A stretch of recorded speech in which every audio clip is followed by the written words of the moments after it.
நம்முடைய ஆண்டவராகிய இயேசு கிறிஸ்து சொன்னார், சிறு பிள்ளைகள் என்னிடத்தில் வருவதற்கு இடம் கொடுங்கள், அவர்களை தடை பண்ணாதிருங்கள் என்று. ஆனால் நடப்பது வேறு. பழைய ஏற்பாட்டு புஸ்தகம் நமக்கு அழகாக கற்றுத்தருகிறது, பிள்ளையானவனை நடத்த வேண்டிய வழியிலே நடத்து, அப்பொழுது அவன் அதை முதிர் வயதிலும் விடாதிருப்பான் என்று. ஆனால் இன்றைக்கு நடந்து கொண்டிருப்பதே வேறு. ஏனென்றால் நடத்த வேண்டிய விதத்திலே பிள்ளைகளை நடத்தாமல் தகாத விதமாய் சீர்கேட்டுக்கு நேராக வழிநடத்தி கொண்டிருக்கிறார்கள். 9 நாள் நின்னுவேன், நானே பாத்ரூம் போவேன். கிறிஸ்துவுக்குள் மிகவும் பிரியமானவர்களே, ஆண்டவராகிய இயேசு கிறிஸ்துவின் நாமத்தினாலே அன்பின் வாழ்த்துக்கள். வெயில் காலம் துவங்கும் போது மாம்பழங்கள் அதிகமாக விற்பனைக்கு வரும். அதே சமயத்தில் அரசாங்க அதிகாரிகள் என்ன பண்ணுவாங்கன்னா, அந்த மாம்பழங்களை விற்கிற அநேக கடைகளில் போய் சோதனை செய்வாங்க. எதற்கு அப்படின்னா, அது இயற்கையாகவே விளைவிக்கப்பட்ட மாம்பழமா அல்லது மனிதனுடைய உடல் நலத்துக்கு கேடான விஷயங்களை அதில் செஞ்சு விரைவில் பழுக்க வைக்கப்பட்ட மாம்பழமா அப்படின்னு சொல்லி சில சோதனைகள் மூலமாக கண்டறிவாங்க. அப்படி ஒரு வேளை கண்டுபிடிச்சா அந்த பழங்களை அழித்து விட்டு அந்த கடைகளுக்கும் சீல் வச்சுருவாங்க, அபராதங்களை விதிப்பாங்க. ஏன் இது நடக்குது அப்படின்னா, இயற்கையாகவே வளர்கிறது மனிதனுடைய உடலுக்கு நலம் கொடுக்கிறதாகவும், செயற்கையாக விளைவிக்கப்பட்டது மனிதனுடைய உடல் நலத்துக்கு தீங்கு விளைவிப்பதாகவும் இருக்கிறது அப்படிங்கிறத நாம் அறிந்திருக்கிறோம். நம்முடைய ஆவிக்குரிய வாழ்க்கையிலே அப்படித்தான். வளர்ச்சி என்பது இயற்கையாக படிப்படியாக வர வேண்டும். பிதாவாகிய தேவன் தாவீதுக்கு கொடுத்த அபிஷேகம் பாருங்கள், சிறு வயதிலேயே அபிஷேகம் கொடுத்தார். எதற்கு? ராஜாவாவதற்கு. ஆனால் அப்படி ஒரு அரசனாவதற்காக தாவீது பல ஆண்டுகள் காத்திருக்க வேண்டியிருந்தது அப்படிங்கிறத பார்க்குறோம்.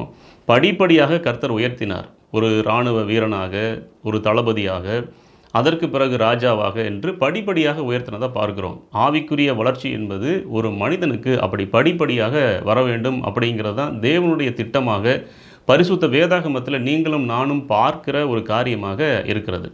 நாங்கள் சின்ன வயசில் சண்டே கிளாஸ் போகும்போது அந்த சண்டே கிளாஸில் பாடல்கள் சொல்லித் தருவாங்க, வசனங்கள் சொல்லித் தருவாங்க, வசனம் சார்ந்த கதைகள் சொல்லித் தருவாங்க. டான்ஸ் அப்படின்னு சொல்லி பார்த்தா ஒன்லி ஆக்ஷன் சாங்ஸ் மட்டும்தான் இருக்கும். வாலிபர்களாக இருக்கட்டும், வாலிப பெண்களாக இருக்கட்டும், அந்த சிறு சிறு ஆக்ஷன் சாங்ஸை தாண்டி இன்றைக்கு பார்ப்பது போல் சினிமா டான்ஸ் மாதிரி புகை போட்டு கலர் கலராக லைட்ஸ் போட்டு அப்படிப்பட்ட ஒரு மோசமான நடனங்கள் எங்களுடைய காலத்தில் இருந்ததே கிடையாது.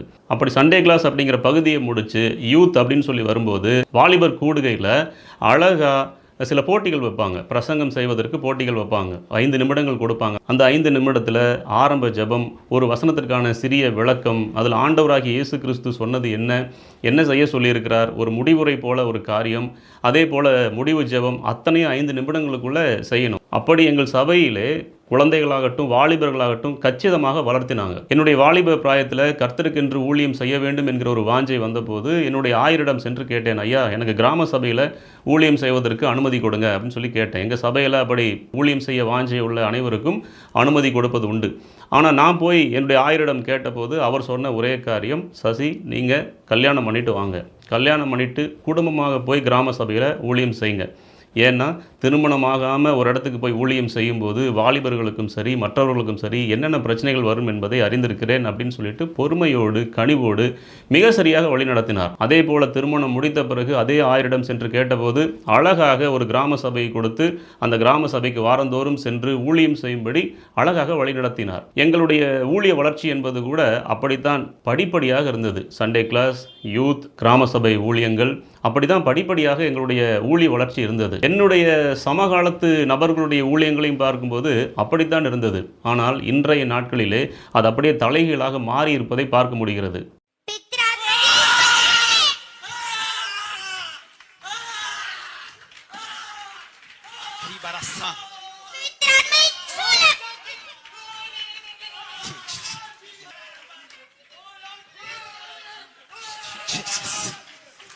பொழுதுபோக்குக்காக உருவாக்கப்பட்ட அநேக டிவி சேனல்கள் உண்டு. இந்த எல்லாமே நம்ம பல வருடங்களாக பார்த்து வருகிறோம். அந்த டிவி சேனல்களில் பெரியவங்களுக்குன்னு பாட்டு நிகழ்ச்சிகள் உண்டு. சரியான குரல் தேடலுக்காக பாடல் நிகழ்ச்சிகள் நடத்துறது உண்டு, பாடல் போட்டிகள் நடத்துறது உண்டு, அதே போல் நடனங்களுக்கான போட்டிகள் நடத்துறது உண்டு. அது அப்படியே அந்த ட்ரெண்டு மாதிரி குழந்தைகளுக்கான சிறந்த குரல், குழந்தைகளுக்கான சிறந்த நடன கலைஞர் அப்படின்னு சொல்லி வரும்போது ஒவ்வொரு குடும்பத்தினரும் என்ன நினச்சாங்க அப்படின்னா, என்னுடைய பாடல் திறமை வெளியே வரணும், என் குழந்தையினுடைய பாடல் திறமை வெளியே வரணும், என் குழந்தையினுடைய நடனத்திறமை வெளியே வரணும் அப்படின்னு சொல்லிட்டு எப்படி கிறிஸ்தவர் அல்லாத மனிதர்கள் பாடல் பாட பயிற்சி எடுக்கிறாங்களோ, டான்ஸ் ஆட பயிற்சி எடுக்கிறாங்களோ, அதே போல் பாடல்களை பாடவும் நடனங்கள் ஆடவும் தங்களுடைய பிள்ளைகளை அப்படி பயிற்சிக்கு அனுப்பின கிறிஸ்தவ பெற்றோர் ஏராளமாக உண்டு.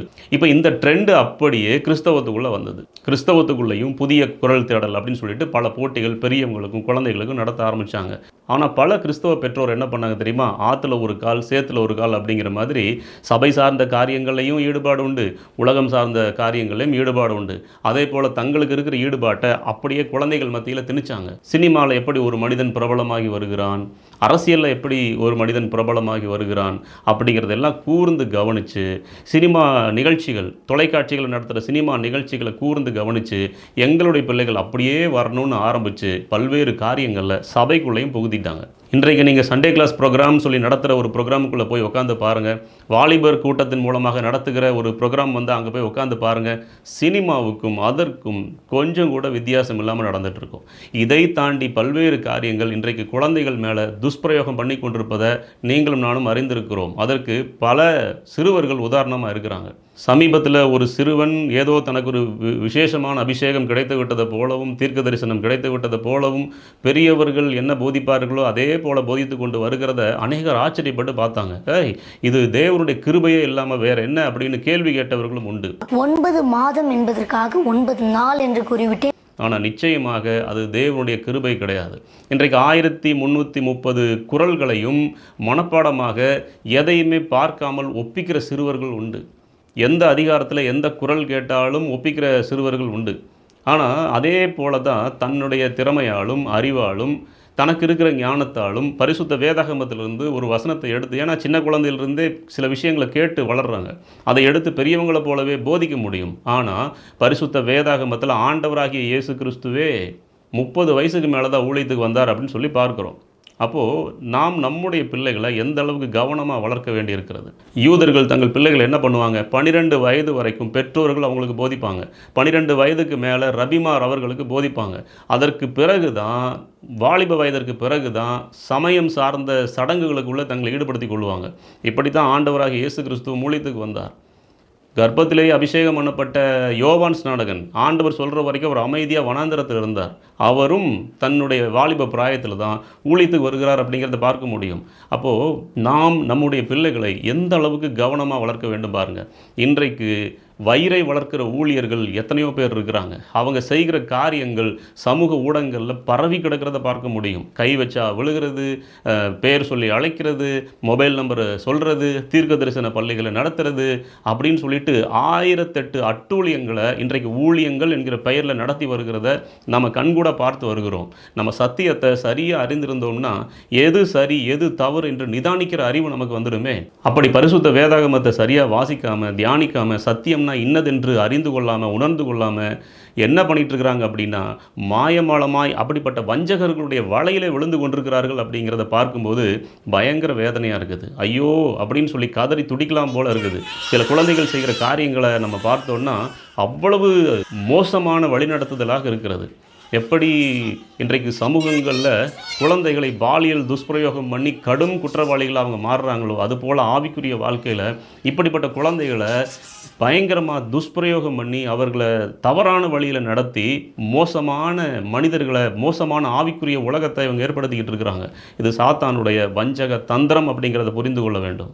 ஒரு சிறு குழந்தை தன் வாயில் வருகிறத பேசும்போது மனிதர்கள் அதுவும் வாலிபர்கள் தெரித்து விளறதை பார்க்கும்போது எவ்வளவு ஆச்சரியமாக இருக்குது. எப்பா அந்த பிள்ளைக்குள்ளே அந்த குழந்தைக்குள்ளே எவ்வளவு அபிஷேகம் இருக்கும், எவ்வளவு அக்னி இருக்கும். இப்படி பேசுகிறவங்க தான் இருப்பாங்க. இது அக்னியும் இல்லை, அபிஷேகம் இல்லை, இது அட்டூழியம். ஒரு குழந்தை ஜெபிக்கிறத பார்த்து ரசிக்கலாம், ஒரு குழந்தை வேதத்தை வாசிக்கிறத பார்த்து ரசிக்கலாம், ஒரு குழந்தை மனப்பாடமாக வசனத்தை சொல்வதை பார்த்து ரசிக்கலாம். ஆனால் இப்படி வரம்பு மீறிய காரியங்களை செய்யும்போது அதற்கு ஒத்துழைக்கிற அல்லது அப்படி பயிற்றுவிக்கிற மனிதர்கள் மிக மோசமான மிக ஆபத்தானவர்கள். இவங்க என்ன செய்கிறாங்க, இந்த குழந்தையிலேருந்தே இப்படிப்பட்ட காரியங்களை வளர்த்தி வந்தோன்னா பெரியவங்க ஆகும்போது அவங்க வல்லமையுள்ள ஊழியக்காரங்களாக இருப்பாங்கன்னு சொல்லி நினச்சிக்கிட்டு இருக்கிறாங்க. அது மகா பெரிய தவறு. குழந்தையிலேயே இப்படிப்பட்ட தவறுகளை இந்த குழந்தை செய்யுமானால் பெருசாகும்போது அதனுடைய தவறுகள் இன்னும் பெருசாக மாறி போகுமே தவிர சத்தியத்துக்கு ஏற்றபடி நிச்சயமாக இருக்காது.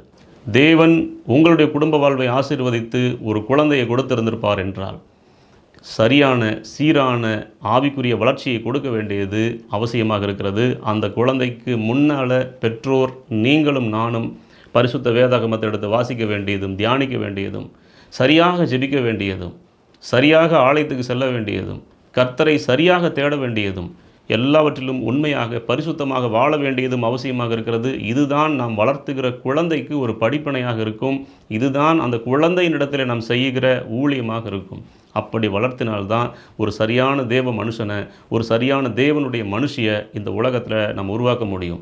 ஏதோ அந்த பிள்ளைக்கு கொடுக்க வேண்டிய படிப்பை கொடுத்தா போதும், ஒரு வேலையை நல்ல வேலையை வாங்கி கொடுத்தா போதும், நல்ல வாழ்க்கையை அமைச்சு கொடுத்தா போதும் என்று யோசிக்கிற பெற்றோர் சரியான ஆவிக்குரிய பிள்ளைகளை வளர்த்த வேண்டிய கடமையும் கட்டாயமும் அவர்களிடத்தில் இருக்கிறது. அப்படிங்கிறத நம்ம மறந்து போய்விடக்கூடாது.